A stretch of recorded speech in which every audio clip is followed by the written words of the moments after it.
Olá, queridos amigos de todo o Nordeste do Brasil, eu, Cid Charles, de volta com mais um vídeo do nosso canal.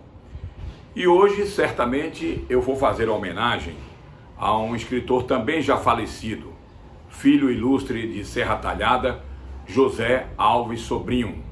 Ele é filho de Luiz de Cazuza, que foi parceiro, amigo de infância de Ponto Fino, o irmão mais novo de Lampião, Ezequiel Ferreira. Então veja só, isso tudo é para poder ilustrar ainda mais a tese que eu venho sustentando da sobrevida de Lampião e de Maria Bonita, escrita pelo fotógrafo e escritor mineiro Geraldo Aguiar.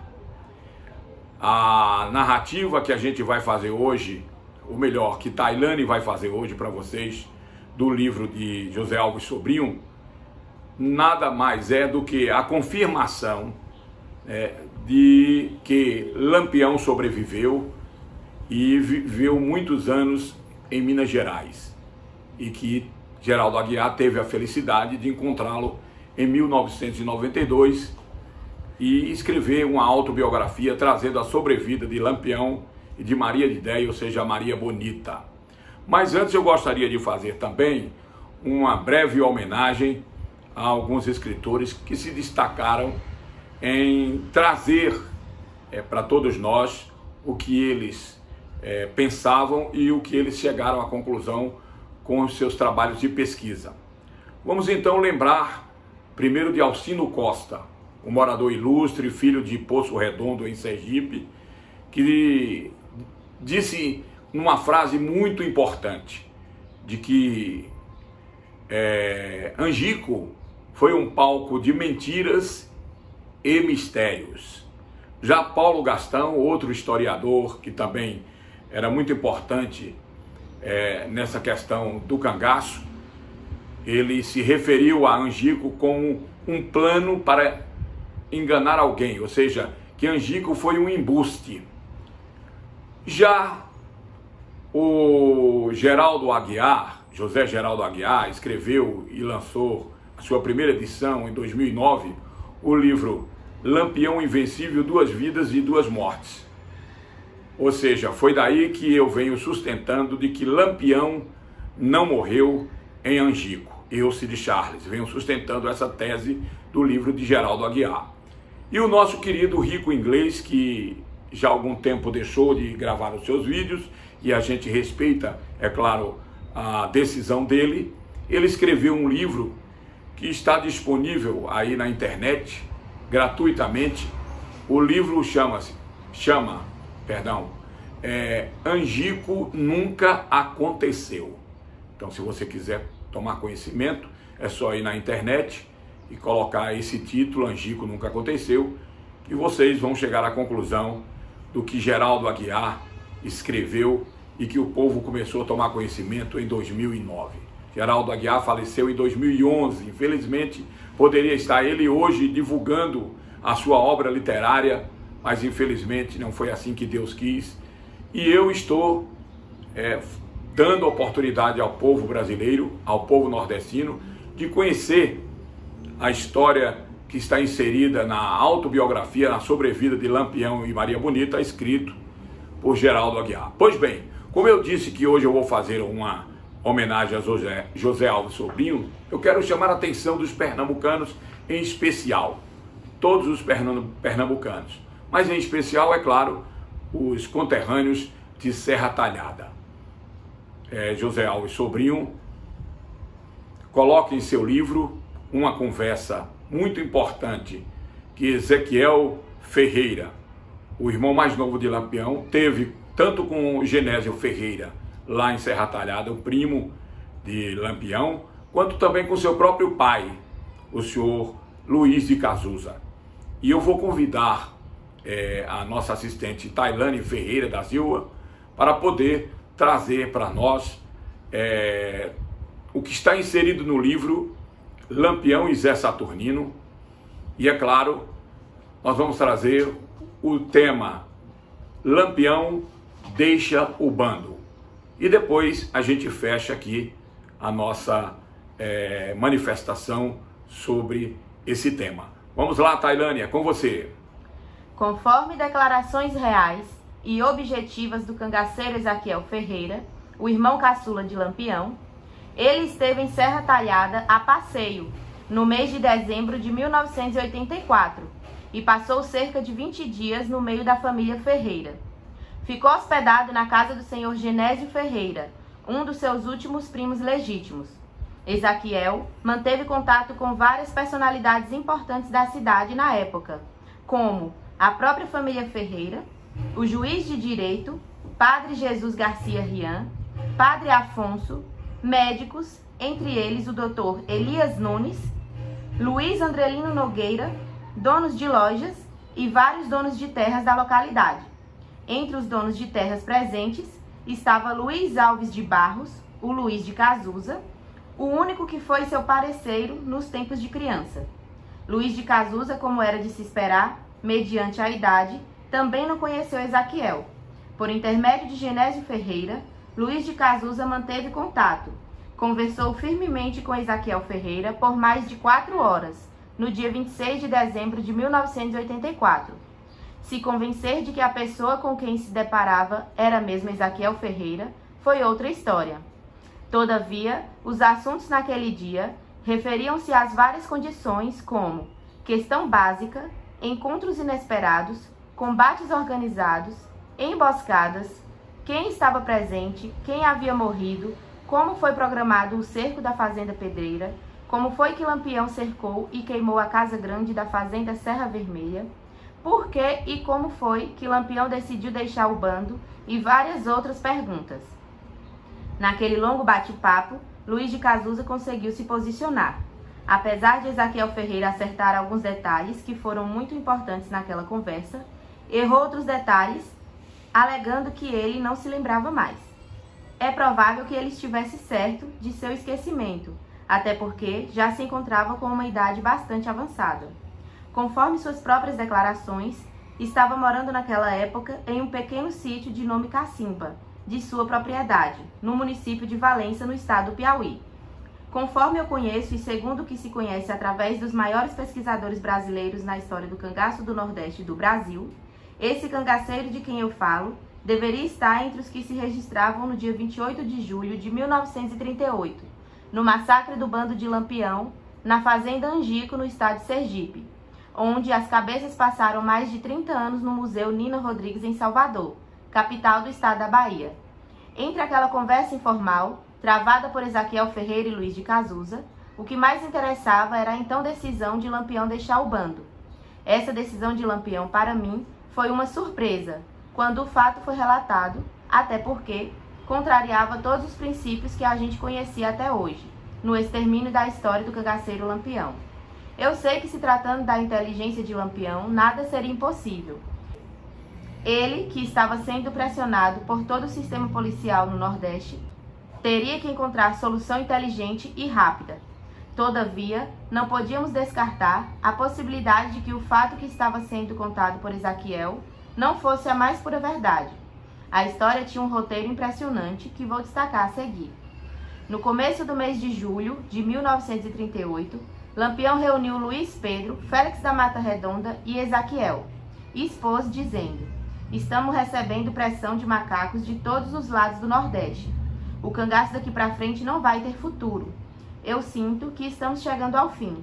Eu não sei porquê, mas alguma coisa me diz que se não sairmos depressa, não vai sobrar ninguém." Confirmando o meio inquieto, falou: "Fiquem preparados, calados, que eu vou procurar uma saída." No dia 20 de julho de 1938, Lampião juntou seus cabras na fazenda Angico e falou: "Vou deixar meu chapéu de couro e a bandoleira do fuzil. Vou fazer uma diligência e devo estar de volta nesses 8 dias. Espero não encontrar grandes acidentes." Conforme informações de Ezaquiel, Lampião pegou um chapéu de palha com o qual já havia saído outras vezes, pôs na cabeça e saíram por ali. Lampião, Luiz Pedro, Félix da Mata Redonda e Ezaquiel Ferreira. Saíram direto para o raso da Catarina. Por lá passaram quase um mês.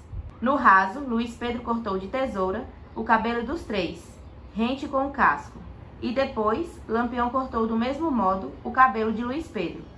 Daquela forma, mudava totalmente a fisionomia de todos os componentes. Todos vestindo roupas novas, tornavam-se irreconhecíveis como cangaceiros. A partir daquele princípio, se eles abandonassem as armas pesadas, as cartucheiras, ficariam bem mais fácil deixar a região sem correr o risco de serem reconhecidos. Conforme Ezaquiel Ferreira, quando Lampião sugeriu a ideia de abandonar as armas pesadas, como rifles, fuzis e bornais de balas daquela categoria, e a partir dali usar apenas revólver 38 e punhais de fácil manuseio, Luiz Pedro foi contra. Meio abusado, respondeu para Lampião que aquilo não ia dar certo. Lampião sempre acertou, mas aquela vez estava tudo errado. Não era possível dar certo. E assim foram muitas as controvérsias. Lampião, bem ou mal, sempre costumava dar um jeito em tudo. Acabou por se conformar de que aquela era a melhor forma de sair daquele conflito sem correr o risco de vida. Vamos deixar a vida do cangaço para trás. Vamos acabar aquela imagem. Devemos olhar para frente. O Nordeste vou deixar para trás e vamos viver em outros estados longe daqui. Fizeram tudo como Lampião havia programado. Luiz Pedro perguntou: para onde vamos? Lampião respondeu: vamos aqui em direção ao Piauí. Sem perder mais tempo, e todos de chapéu de palha na cabeça, tirando onda de retirantes, saíram a cavalo, tangendo um burro com uma carga contendo ouro, prata, muitas joias e bastante dinheiro misturado com os tecidos e roupas pertencentes a Lampião. Partiram dali e o primeiro lugar que passaram foi a Serra Negra, na Bahia. Entraram no pequeno vilarejo, hoje a cidade de Serra Negra, a que fica na aba da serra de seu próprio nome. Aquilo servia para justificar a ideia que Lampião lançava como a melhor opção, após abandonar o cangaço definitivamente. Ora, se aquela opção não fosse a melhor, também não era a pior delas. Quando chegaram no centro do vilarejo, Serra Negra, fizeram compras para se alimentar durante a viagem. Até ali, nenhum dos quatro percebeu se alguém havia desconfiado que os homens que faziam compras eram cangaceiros ou até mesmo Lampião. Segundo Ezaquiel, a pessoa de mais fácil reconhecimento era Lampião.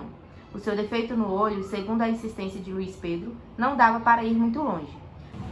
Porém, Lampião, como sempre, não era nenhum leso. A primeira providência que ele tomou foi comprar logo uns óculos escuros que usava dia e noite, sempre que houvesse pessoa desconhecida por perto. Daquela forma, ficou fácil despistar, sem ter que andar todo o tempo por dentro da caatinga dos sertões deste Nordeste. A passagem deles pelo vilarejo da Serra Negra foi importante, porque daquela hora em diante, eles ficaram sabendo do massacre que houve com o bando dos cangaceiros, inclusive Lampião, no dia 28 de julho de 1938. Na época, o que se comentava estava relacionado com o massacre do grupo de Lampião na fazenda Angico. Comentar a aquele respeito era o que não faltava. Por onde passava, era só o que se ouvia. Aquele desgraçado vai ver o que é viver do inferno para dentro. O alívio, o desabafo do povo estava escrito na fisionomia, no semblante de alegria de poder respirar de novo, sem ameaça de cangaceiros por perto. Lampião, vendo aquilo tudo, ficou ainda mais confiante de que o seu plano ia dar certo. Saíram da Serra Negra já convictos de que só precisavam de mais um tempo para estar concretizado o seu mais audacioso plano. Plano aquele que era sair do cangaço vivo e poder viver em outro lugar com novos objetivos, mas fora da palavra cangaço. Lampião disse: agora fica mais fácil, toda a população brasileira sabendo que a gente morreu no massacre que o povo está falando. Não há por que a gente ficar preocupado. O nosso caminho está livre e não vamos perder tempo. Saíram em direção ao Rio São Francisco. Foram cruzar o rio na Barra do Torraxi. Até ali, tudo transcorria muito bem. Por onde passavam, o povo nem estava preocupado e nem tampouco fazia ideia de que aqueles 4 homens, que por ali tomavam rumos diferentes, seriam 4 cangaceiros dos mais perigosos e que assombraram com seus ataques loucos o Nordeste inteiro. Após atravessar o Rio São Francisco, apesar de estarem pisando no estado do Pernambuco, sua terra natal, os cangaceiros se sentiram mais libertados da desgraça que porventura a eles viessem a acontecer. Subiram na beira do rio, foram sair na pequena cidade de Cabrobó. Gente totalmente desconhecida não lhes deu a menor atenção e mais difícil ainda era reconhecê-los. Por ali permaneceram somente o necessário. Saíram logo por dentro da caatinga e foram passar na pequena vila, hoje com o nome de Ouricuri. Descansaram, dormiram como sempre iam fazendo. Também não se demoraram. Dali em diante, tomaram rumo em direção ao Piauí. Outra vez, foram sair na extrema do Piauí com o Ceará e Pernambuco, num vilarejo, hoje uma cidade com o nome de Fronteiras, que fica localizado no estado do Piauí. Por ali descansaram, deram um tempo novamente e, mais uma vez, ninguém percebeu o que estavam passando naquela ocasião os homens mais procurados da história do cangaço brasileiro. Com a maior calma, fora das grandes pressões, Lampião reuniu os 4 e falou: Aqui já estamos fora de perigo. Daqui para frente vamos nos separar. Cada um vai tomar o seu norte. E perguntou ainda: Você, Zaquiel, vai ficar onde? Ele respondeu: Eu vou ficar no estado da Paraíba, onde passou 4 anos trabalhando em uma fazenda na cidade de Patos. Eu não sei o que ele fez por lá, que não quis revelar o nome da fazenda. Logo após os 4 anos de estadia na fazenda, em Patos, resolveu se retirar daquele local, indo se alojar no sítio Cacimba, de sua propriedade, onde viveu com a família até fevereiro de 1985.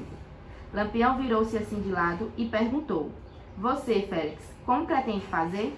Félix respondeu: Se daqui para frente a gente tem que se debandar, eu prefiro me estabelecer e fazer nova vida em São Paulo. Segundo informações de caminhoneiros da área do sertão de Vila Bela, disseram fazer refeições em uma churrascaria de propriedade de Félix da Mata Redonda, na periferia da Grande São Paulo. Lampião olhou para Luiz Pedro, dizendo: Você, que rumo vai tomar? Luiz Pedro respondeu: Eu não tenho rumo, vou ficar perto de você. Lampião respondeu: Então me acompanhe, porque eu vou ficar no estado de Goiás. Lampião reafirmou: Espero podermos nos reencontrar em outra época, no futuro, mais longe do cangaço. Eu não sei até que ponto isso pode se tornar verdade, mas, através de informações concretas, Lampião e Luiz Pedro foram fixar residência na fazenda Ouro Preto, no município de Tocantinópolis, no estado de Goiás. Mudados com novos objetivos, longe das críticas, mais afastados ainda das insinuações maléficas, passou a cuidar exclusivamente de sua fazenda. Qualquer envolvimento só se fosse relacionado com os cuidados da fazenda. Caso contrário, não dizia respeito e estava totalmente fora de sua cogitação. Pelo que se sabe nos dias de hoje, após aquela separação na extrema dos estados do Piauí, Ceará e Pernambuco, hoje a cidade de Fronteiras, no Piauí, somente Ezaquiel Ferreira esteve na fazenda Ouro Preto, de propriedade de Lampião, cerca de 22 anos depois. A visita que Ezaquiel Ferreira fez a Lampião pela primeira vez após aquela separação ocorreu exatamente no mês de dezembro de 1960. A partir daquele primeiro encontro, Ezaquiel Ferreira ficou visitando o irmão de 2 em 2 anos, ou, sempre que tinha oportunidade, dava uma chegada na fazenda de Lampião, no estado de Goiás. Tudo isso parece uma história remota, mas é a pura verdade. Ir até lá não é fácil por vários empecilhos, mas não é impossível. É só ter coragem de andar e depois ser aceito pela família, pois é proibido a entrada de pessoas estranhas na fazenda. A fazenda fica localizada na parte nordeste do estado de Goiás, bastante conhecida na região por toda aquela peãozada que trabalha em regime de diárias no setor de camponeses. Olha, só para lembrar, hoje Tocantinópolis pertence ao estado do Tocantins. Naquela época, realmente, de fato, era o estado de Goiás. Mas, depois da divisão de parte do estado de Goiás, Tocantinópolis permaneceu no território tocantinense.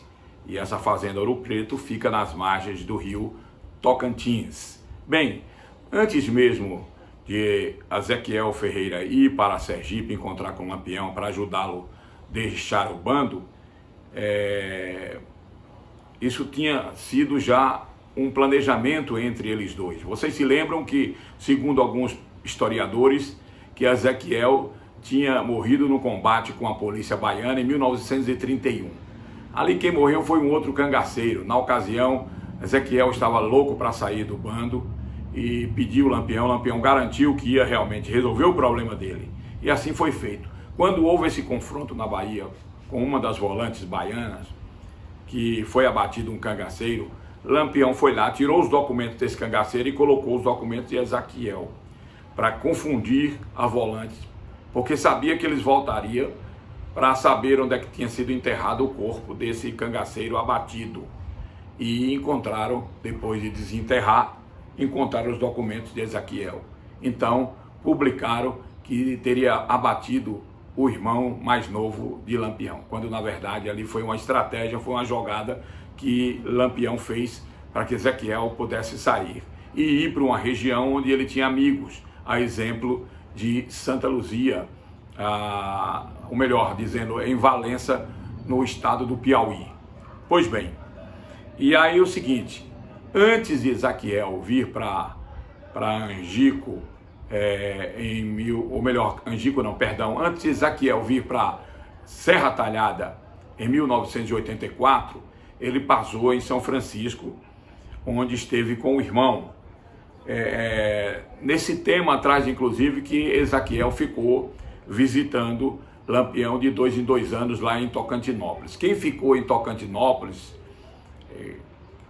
em 1942, quando Lampião veio embora de Tocantinópolis, lá do Goiás, ele veio embora e, inclusive, em 42, ele passou aqui por Bom Jesus da Lapa, indo para Minas Gerais, onde foi lá, Minas Gerais, fixar a residência, onde ele esteve em várias cidades, vários municípios, até fixar residência depois de ter comprado a fazenda Buriti do Meio, em São Francisco, nas margens do Velho Chico. Pois bem, então, Ezequiel passou lá em 1984, em Minas, conversou com Lampião, que iria à Serra Talhada tirar alguns documentos para aposentar pelo Fundo Rural. Lampião certamente combinou com ele algumas coisas para ele falar, para que as pessoas não pudessem ir perturbar Luiz Pedro lá em Tocantinópolis, na fazenda Ouro Preto. Bom, antes de ir para Serra Talhada, ao sair de Minas Gerais, Ezequiel foi direto para Juazeiro do Padre Cícero, conhecido como Juazeiro do Norte, fazer uma visita ao seu sobrinho legítimo, o João Ferreira da Silva, João Peitudo. Era o único filho reconhecido através de exame de DNA nos Estados Unidos, filho legítimo de Lampião e de Maria Bonita. Ezequiel ficou hospedado na casa do seu sobrinho, João Ferreira, e depois foram para Serra Talhada. Inclusive, João Ferreira tinha na posse dele o chocalho, que foi um dos motivos da desavença entre a família de Lampião e a de Zé Saturnino. Esse chocalho, inclusive, foi pedido pela família Ferreira para que deixasse lá em Serra Talhada e hoje se encontra no Museu de Serra Talhada. E assim foi feito. Foram para Serra Talhada, Ezequiel Ferreira, irmão de Lampião mais novo, e o seu sobrinho João Ferreira. Por lá permaneceram 20 dias. E aí houve esse encontro de Ezequiel com autoridades, pessoas importantes da cidade. Ele permaneceu esse tempo todo na casa do seu primo Genésio Ferreira e juntamente com o sobrinho, o João Ferreira da Silva. E aí ele conversou certamente com Genésio Ferreira, muitas coisas que Genésio não podia passar para as pessoas, porque foi conversas confidenciais sobre o irmão dele, Virgulino, mas conversou com Luiz de Cazuza, que, por sinal, pai do escritor José Alves Sobrinho. Então é isso aí. Está aí no livro Lampião e Zé Saturnino, inserido como tudo aconteceu, e que depois, em 1992, Geraldo Aguiar, ao encontrar o eremita, o seu João Teixeira Lima, seu Antônio Maria da Conceição, seu Antônio Teixeira Lima, que era a mesma pessoa, e tantos outros nomes, em São Francisco, foi daí que ele realmente, o verdadeiro Virgulino, contou essa história que está inserida no livro Lampião, o Invencível, 2 vidas, 2 mortes, o outro lado da moeda. Mas eu fiz questão de trazer trecho do livro de José Alves Sobrinho, para poder, de uma vez por todas, mostrar às pessoas que tinham alguma dúvida sobre o que estava escrito, ou que está escrito, melhor dizendo, no livro de Geraldo Aguiar, que eu venho defendendo essa tese. Desta feita, eu acho que acaba de uma vez por todas a dúvida das pessoas, porque foi narrado pelo próprio irmão de Lampião, o mais novo, o ponto fino Ezequiel, que lá atrás tinham dado como morto num confronto com a polícia, e em 1984, em dezembro de 84, ele chegou à Serra Talhada, acompanhado do seu sobrinho João Ferreira da Silva, para tirar documentos e poder aposentar, uma vez que ele não tinha documentos, porque esses documentos tinham sido colocados na roupa de um dos cangaceiros, num confronto que teve com a polícia baiana em 1931. Então, minha gente, é isso aí. Espero, né, que vocês agora consigam ver de uma forma diferenciada a tese que eu venho sustentando da sobrevida de Lampião e de Maria Bonita. No vídeo passado, inclusive, eu falei sobre os crânios que estavam na Escola de Medicina da USP em São Paulo, já quase há 2 anos, fazendo estudos. E por que esse estudo nunca foi revelado? Porque certamente os cientistas, os pesquisadores lá da USP, da Faculdade de Medicina, encontraram crânio de pessoas que não tinha nada a ver com um homem de 41 anos de idade, que era Lampião, quando deixou o bando. E na verdade esse crânio é de uma pessoa mais nova, em torno de 25, 26 anos. E o crânio da mulher também não é o da Maria de Ideia, da Maria Bonita. Eu só fico assim a perguntar, por que é que a suposta, que se diz suposta filha de Lampião e Maria Bonita, e as suas filhas, suas netas, não quiseram em 1984 procurar Ezequiel Ferreira lá em Serra Talhada, porque quando ele esteve em Serra Talhada, a notícia se espalhou em todo o estado de Pernambuco. Naquela época, rádios e jornais, enfim, divulgaram a permanência por alguns dias de Ezequiel lá em Serra Talhada. Por que eles não procuraram para fazer um exame de DNA? Sabe por quê? Porque ia dar negativo. Então não procuraram, tiveram chance e não fizeram isso. Então, minha gente, eu espero ter colaborado mais uma vez com esse mistério sobre o que aconteceu lá em Angico, na Grota do Angico, no dia 28 de julho de 1938. Quem quiser saber mais, é só entrar no meu canal, Cid Charles, e acompanhar, porque eu venho defendendo essa tese, gravando os vídeos, desde 2019. Por fim, abraçar a cada um de vocês e dizer que, quem sabe, em breve traremos um outro vídeo, tá certo? É isso aí. Meu muito obrigado a Tailane Ferreira, minha assistente, e obrigado a todos vocês que terão acesso a esse vídeo. Fiquem todos com Deus.